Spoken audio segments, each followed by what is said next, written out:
Hey guys, welcome back to the Kool-Aid Podcast. Welcome back to Season 2, Episode 104.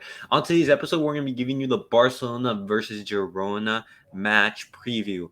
Before we get started, guys, remember I post a link on Twitter at Kool-Aid Podcast 10. If any of you guys ever want to join into the recording and basically give your thoughts and basically just like join us in the discussion, always feel free and welcome to at Kool-Aid Podcast 10. And also, let me introduce my co-host for today, Alex. Hey guys, how's it going? Okay, so Alex, Barcelona versus Girona. Real Madrid actually dropped points yesterday against Villarreal.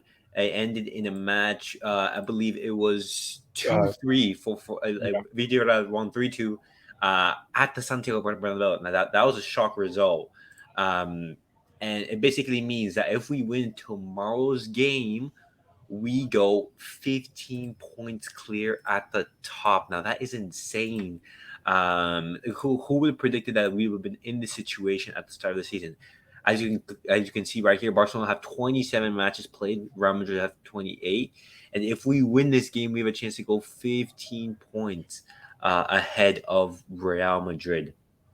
Now, it doesn't mean that those 15 points are we have to take them for granted because what's it called? Girona, they're going to be a very solid team, as you can tell. They're mid-table right now. They're in 11th place. They're just coming back from a win, so you know that it always helps to boost the confidence when you get the win. But tomorrow, game at home should be a game where we get the 3 points. We just move on. We have some key absences. But Alex, how are you feeling ahead of this game? Do you think it's gonna be an easy game? Do you think it's gonna be like a trap game, for example? What are your thoughts? well, first of all, I would like to say Happy Easter to those who celebrate it. But personally, I think tomorrow will be a very, very defensive-minded game for Girona. They're gonna be playing away from home, and essentially they're looking for at least to draw points here and to at least get a point out of the result. But I think tomorrow is going to be essentially a game of who can get on the score sheet first, and I think whoever does that is going to win. Girona, we played them away. They were a very tough team to beat. I believe it was a 1-0 win that we got, if I'm not mistaken. So, it's not going to be easy by any means, and we do have very very big absences now. The good thing about this is that we are playing home, so we do have that in our favor. But again, tomorrow is a must win.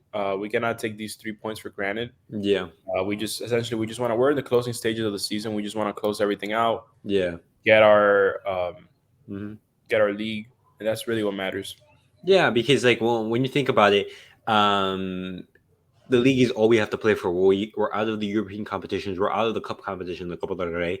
If Barcelona were still in the Champions League, hey, we need to still be focused and get the job done. But Barcelona, they're no longer in these competitions. That tough defeat against Real Madrid in the past weekend. That made it hard. But you know what it means is we have even more priority on the league, and with these 12 points, we can't be giving up that lead. And so if we get the 15 points tomorrow, it's going to be the league is already like done and dusted. But just now it's like saying, hey, let's get it done as fast as we possibly can, so we can just like set our eyes onto next season before we can just rest our key players, and give Xavi some time to just basically experiment with the squad. Like, hey, do you have any ideas that you want to try out for next season? Like, for example, Eric Garcia in that pivot role, maybe the double pivot with Busquets.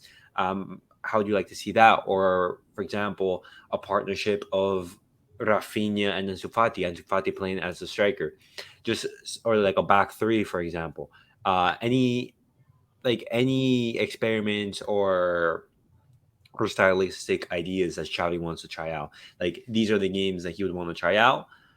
But all like of course after the league has been wrapped up. But guys, this is the squad list for tomorrow's game. As you can tell, there is going to be no Christensen, there is no Pedri, there is no Usman Dembele, there is no Frankie De Jong, unfortunately. And this just like these are like one of the many absences that we have. And so tomorrow's lineup, I think, is going to be pretty predictable. There could be some variation, but there's not going to be much, just because like there isn't much that Xavi could do. Um, and so the lineup is pretty predictable. Now, let me share my screen and present that. I know what I think would be the lineup for tomorrow's game.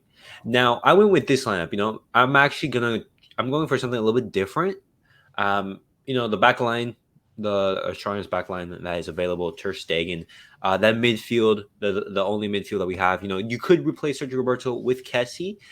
Just I feel that with Kessie and Busquets, I feel that midfield is a little bit too stagnant. I think Sergio Roberto has a little bit more dynamism than Kessie, but that's not saying a lot.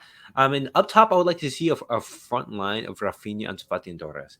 Obviously Lewandowski can play for this game, and he could be the starter.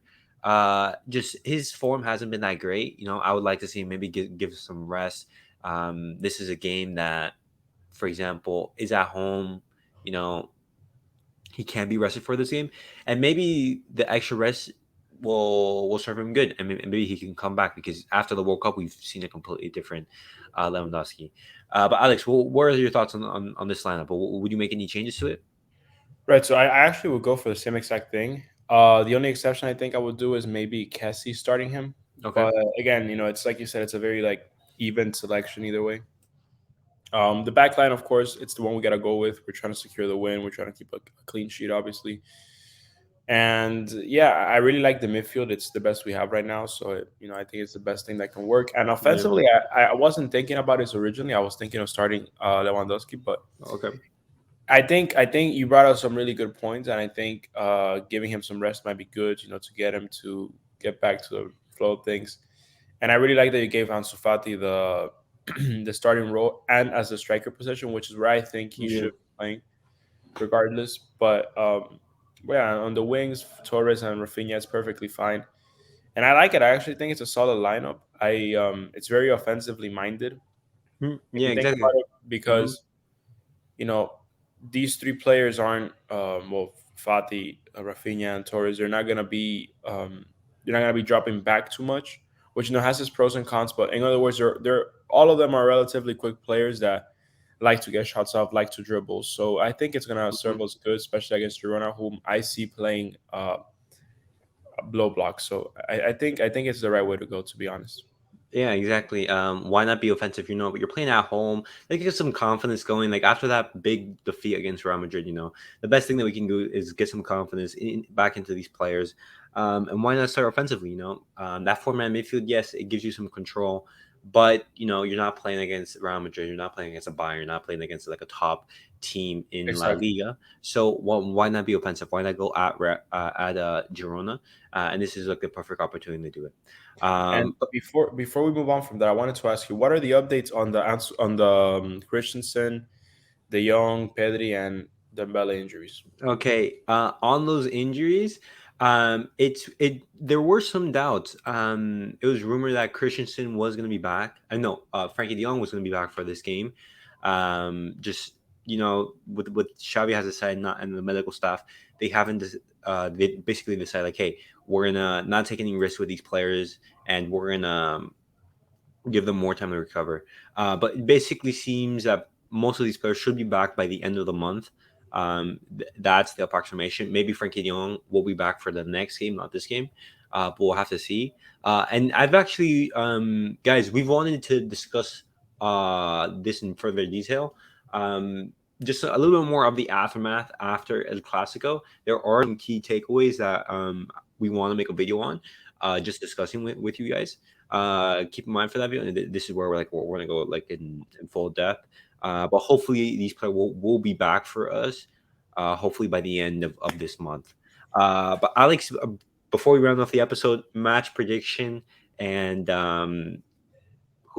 match score. Who's gonna score the goals for us? So I'm gonna say we're gonna win 2-0, and it's Two gonna zero. be Rafinha and Ferran Torres on the goals. Okay, okay. So you're gonna go with like a very small, well, a 2-0. It's good. Yeah, I mean, Girona is not a bad team. They're a mid-table team that Yeah, can hold their own. So yeah, yeah, exactly. And they were very difficult. The for team us to to beat, beat. Yeah, exactly. yeah. Um, you know what? I'm gonna go for a 3-0. I'm gonna go for a big result at home. I'm gonna go for the boys to get the job done. I'm gonna go if Lewandowski plays. I'm gonna have him scoring a brace. I'm gonna have him scoring the brace, recovering some confidence. These are the games in which he stat pads, and gets the confidence going.